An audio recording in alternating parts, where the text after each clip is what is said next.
E aí, pessoal, que é Gaga, e vamos falar hoje sobre Dandadan, episódios 2, 3 e 4, que termina esse arco inicial, por assim dizer, de Dandadan. Obviamente, spoilers, nesse vídeo eu vou fazer uma análise das temáticas apresentadas dos personagens e meu parecer inicial sobre a série, depois, antes de nós começarmos a falar sobre o episódio 5 para frente, que já começa um segundo arco, por assim dizer. No geral, e dando continuidade ao que eu falei no meu último vídeo, Dandadan é uma série que, pra mim, está se destacando principalmente pela interação entre os deuteragonistas, os dois personagens centrais. Protagonista é quando tem um personagem central, deuteragonista é quando há dois centrais ou que articulam principalmente a história, que é o caso da Momo e do Okarun.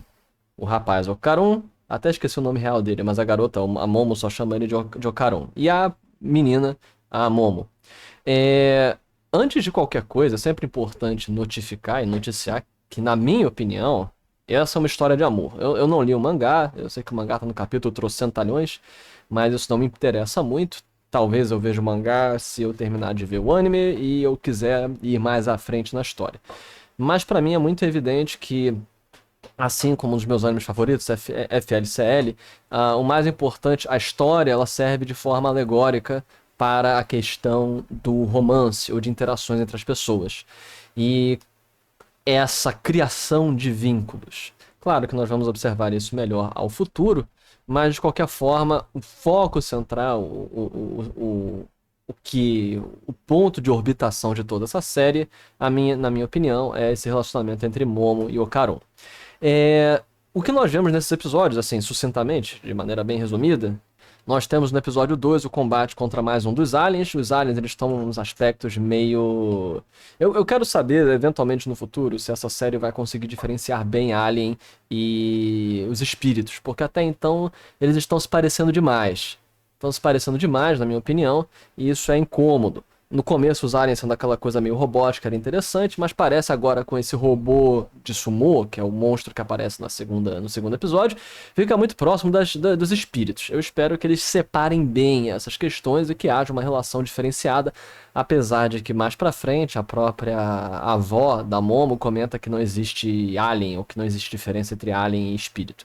Eu espero que exista, eu espero que isso seja bem trabalhado, porque senão vai ser meio bizarro. Mas vamos ver como é que eles vão construir isso ao longo do tempo. Mas dando continuidade, o segundo episódio é o combate contra o espírito do Sumo.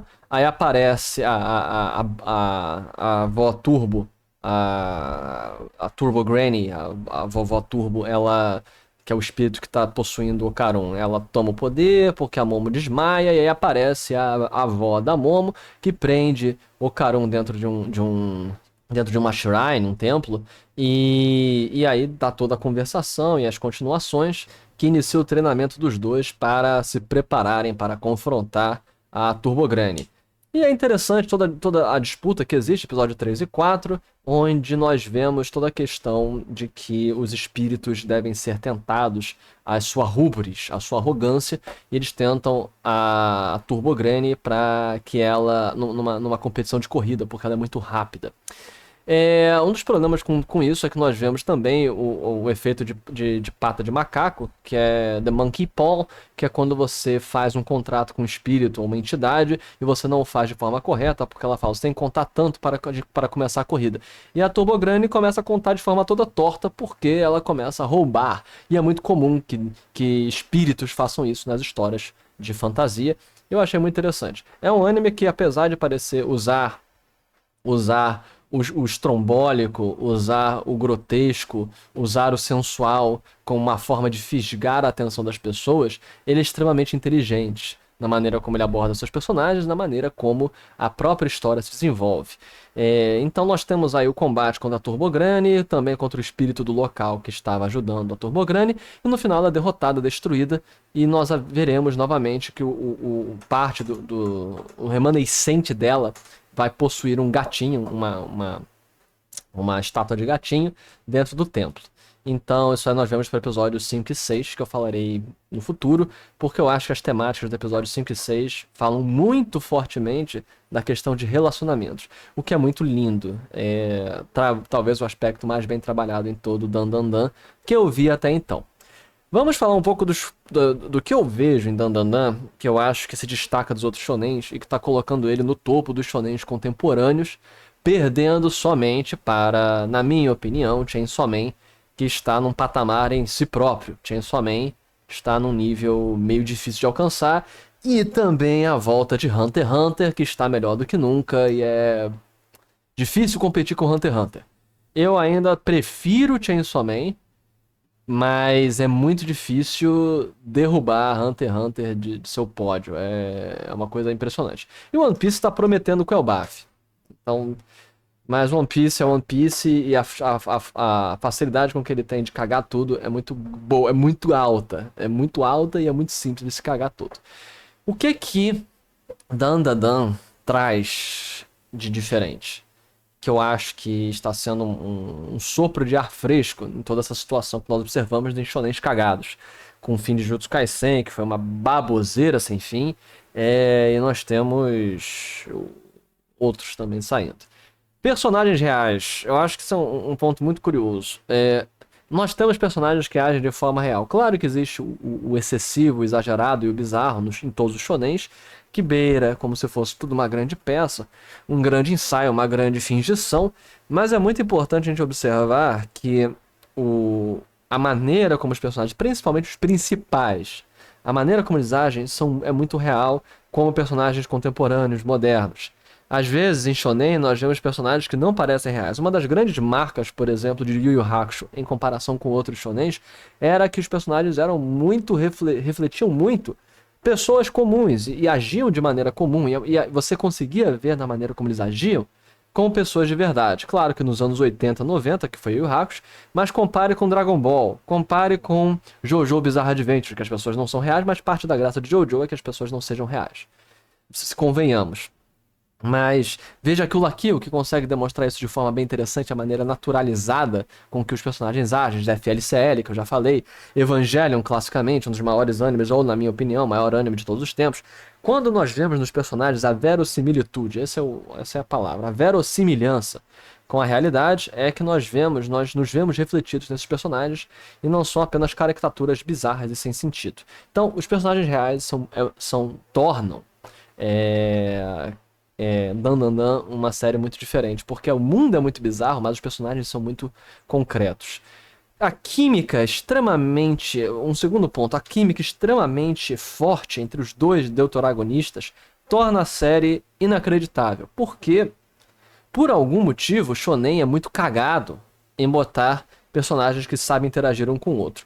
Ou é bait, isca, para relacionamento forçado, que nós vemos na maioria de todos os animes que nós observamos desde o início, ou vemos rivais extremamente bizonhos.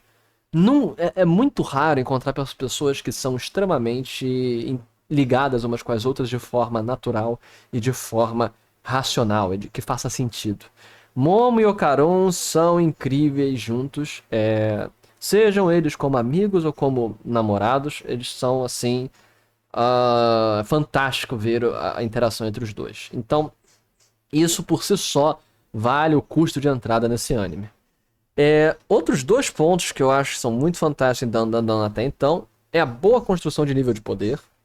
Mesmo com tão pouco tempo e com tão pouca demonstração, nós vemos uma relação de patamar de poder muito bem estabelecida com a avó da Momo sendo uma grande conhecedora de rituais e sendo forte, mas tem as suas limitações da maneira como ela usa os rituais e tal. Ela ganha pela inteligência. Nós temos o imenso poder da Turbo Granny, especialmente em velocidade, que foi absorvido pelo Ocaron, quando ele se transforma no cara da máscara, como nós vemos na imagem. Então, nós vemos uma grande força, mas com limitações de passividade, de apaticidade, tempo de uso, e especificamente é um poder físico de velocidade. Enquanto que a Momo tem um poder mental com o psiquismo dela, que acaba sendo até mais brutalmente forte do que ele. Só que é limitado na velocidade, limitado na questão física. Então é muito interessante ver um equilíbrio de poder entre o homem e a mulher não fica em segundo plano. Eu espero que não vire uma situação de Sakura de Naruto, que ficou um pedaço de bosta. Então espero que ela se mantenha com um personagem feminino bom do começo ao fim, ou então como a Kugisaki, a Nobara, que foi completamente cagada em Jujutsu Kaisen. Mas está prometendo muito bem o uso de poderes, níveis, poderes diferenciados, treinamento bem feito e equilíbrio nesses poderes. Vamos ver se isso aí se mantém e se cristaliza nessa série. Por fim, os mistérios do mundo, que servem de gancho para que a gente continue assistindo, que é toda a questão do sobrenatural, sejam os aliens, sejam os espíritos. Esse mistério nos gancheia, nos isca para continuarmos a assistir, juntamente com a evolução, as cenas de personagens muito bem trabalhadas e a evolução da relação entre Okarun e Momo. Não tenho muito mais o que falar desses três episódios, 2, 3 e 4. Terminamos esse primeiro arco inicial de Dan Dan Dan. Vamos ver como é que os próximos se apresentam. Eu estou muito fascinado com essa série. Acho que ela tem o potencial de ser uma das melhores de todos os tempos. Mas vamos ver como ela se desenvolve. Aqui foi Gagaia. Até a próxima, pessoal. Falou!